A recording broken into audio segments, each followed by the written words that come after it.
নমস্কার বন্ধুরা, নতুন রেসিপিতে আপনাদের স্বাগত। আজকে আমি আবার একটা অন্যরকম রেসিপি নিয়ে এসেছি। আমি এর আগের দিন তরমুজের শরবত করার সময় বলেছিলাম এই খোসা দিয়ে আমি একটা অন্যরকম ভিডিও করব। আজকে এই তরমুজের খোসা নিয়েছি। এই তরমুজের খোসাটা ভালো করে ছাড়িয়ে কেটে নেব, আর রান্নাঘরে গিয়ে বলবো আমি এটা কি রান্না করব।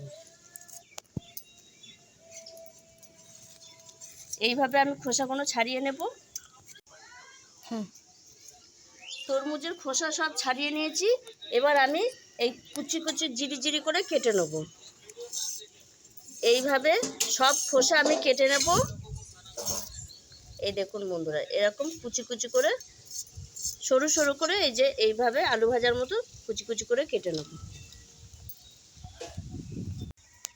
দেখুন বন্ধুরা, আমি এই দেখুন তরমুজের খোসা সব কুচি কুচি করে কেটে ধুয়ে নিয়ে এসেছি। আর আমি উনুন ধরিয়ে কড়াই বসিয়ে দিয়েছি। আর এখন আমি বলবো এই তরমুজের খোসা আমি কালো জিরে কাঁচা লঙ্কা দিয়ে ভাজা ভাজা করব। তাই এখানে নিয়ে নিয়েছি তরমুজের খোসা, নুন, কাঁচা লঙ্কা, সর্ষের তেল, কালো জিরে, হলুদ। আর কিছু লাগবে না। প্রথমে আমি কড়াইয়ে সর্ষের তেলটা দিয়ে দেবো।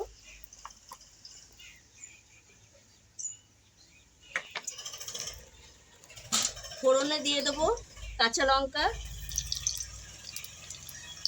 কালো জিরে, একটু কালো জিরেটা বেশি দেবো, তাহলে টেস্ট লাগে খেতে। আর এই ভাজাটা এত সুন্দর খেতে হয়, মনে হয় এক থালা ভাত এই ভাজা দিয়ে খেয়ে নিই। এইবার আমি দিয়ে দেবো তরমুজের খোসা।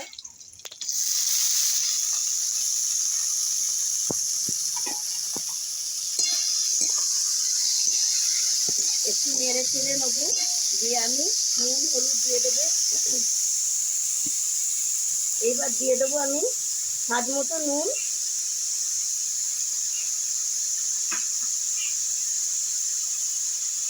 আর হলুদ গুঁড়ো দিয়ে একটু নেড়ে ছেড়ে আমি একটু ঢাকা দিয়ে দিয়ে রান্না করবো।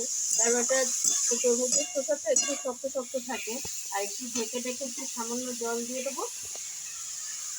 এবার একটু সামান্য জল দিয়ে দেবো, দিয়ে ঢাকা দিয়ে দেবো। তাহলে একটু সেদ্ধও হয়ে যাবে, তারপর ভাজাটা ভালো হবে। আর বন্ধুরা, এটা আমি চিনি দেবো না, যেহেতু তরমুজের খোসা মিষ্টি, ওর জন্য চিনির দরকার নেই। 5 মিনিট হয়েছে, আমি জল দিয়ে ঢাকা দিয়ে দিয়েছিলাম। এবার 5 মিনিট পর খুলে নেবো। এই দেখুন বন্ধুরা, জলটাও একদম মরে গেছে, আর এই দেখুন তরমুজের খোসাগুলোও সেদ্ধ হয়ে গেছে। এইভাবে আমি ভাজবো। এবার এবার আর একটু ভালো করে ভেজে নেবো, লাল লাল করে।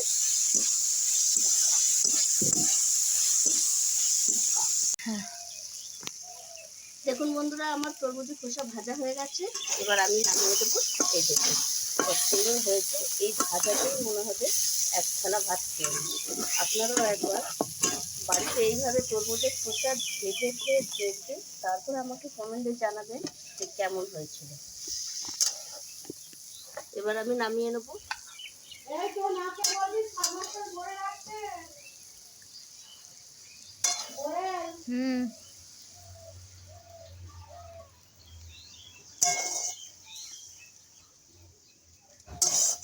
আর একদমই সহজ, ভাজাটা খুব সহজ উপায়ে, কিন্তু খেতে দারুণ লাগে, অসাধারণ লাগে।